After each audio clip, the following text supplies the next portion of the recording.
நவகிரகங்களில் புதனை பற்றி பார்க்கின்ற பொழுது புதன் ஒரு மாதக்கோள் ஆகும்.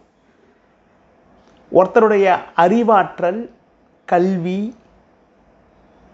ஆகிய விஷயத்திற்கு காரகத்துவம் வைக்கக்கூடிய கிரகமான புதன் தாய்மாமன், அடுத்து குறிப்பாக உடலில் நரம்பு சம்பந்தப்பட்ட விஷயங்கள் போன்றதற்கெல்லாம் புதன் தான் காரகத்துவம் வைக்கக்கூடிய கிரகமாகும். ஒருத்தருடைய ஞாபக சக்தி, அறிவாற்றல், சாமர்த்தியமாக செயல்படுறது போன்ற விஷயத்துக்கெல்லாம் புதன் தான் காரகத்துவம் வைக்கக்கூடிய கிரகமாகும். பொதுவாக புதன் சூரியனுக்கு மிக அருகில் சஞ்சரிக்கக்கூடிய கிரகமாகும். ஒரு மாதக்கோள் ஆகும். ஒவ்வொரு மாதமும் ஒரு ஒரு ராசியில் கடந்து செல்வார். கொஞ்சம் முன்ன பின்ன இருக்கும். பொதுவாக சூரியனை ஒட்டியே சஞ்சரிக்கக்கூடிய கிரகமாகும்.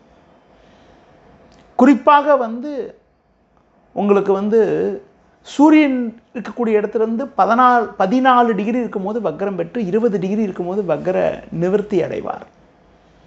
புதன் பொதுவாக ஒரு ராசி மண்டலத்தில் மிதுனம் கன்னியில் ஆட்சி பெறுவார். கன்னி ராசியில் உச்சமும் பெறுவார்.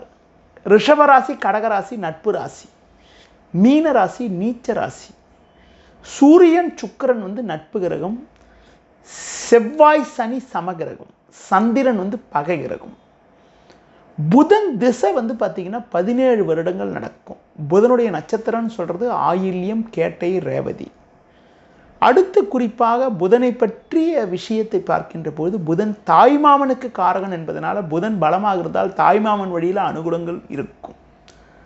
மிக முக்கியமாக ஒருத்தருக்கு கல்விக்கு காரகனே புதன் என்பதனால கல்வி சம்பந்தப்பட்ட விஷயங்கள், அறிவாற்றல் சம்பந்தப்பட்ட விஷயங்கள், பொதுவாக எதுலேயுமே ஒரு சாமர்த்தியமாக செயல்படுறதுக்கெல்லாம் புதன் பலமாக இருக்கிறது மிக மிக ஒரு முக்கியமான ஒரு காரகத்துவம் வைக்கக்கூடிய கிரகமாகும். அடுத்து பார்த்திங்கன்னா கல்வியிலே கணக்கு, கம்ப்யூட்டர், ஆடிட்டிங் சம்மந்தப்பட்ட விஷயங்கள், அடுத்து குறிப்பாக வங்கிப்பணி போன்ற விஷயத்திற்கு எல்லாம் புதன் தான் காரகத்துவம் வைக்கக்கூடிய கிரகமாகும். ஜோதிடம், பத்திரிகை, எழுத்துத்துறை போன்ற விஷயத்திற்கு தான் புதன் தான் காரகத்துவம் வைக்கக்கூடிய கிரகமாகும்.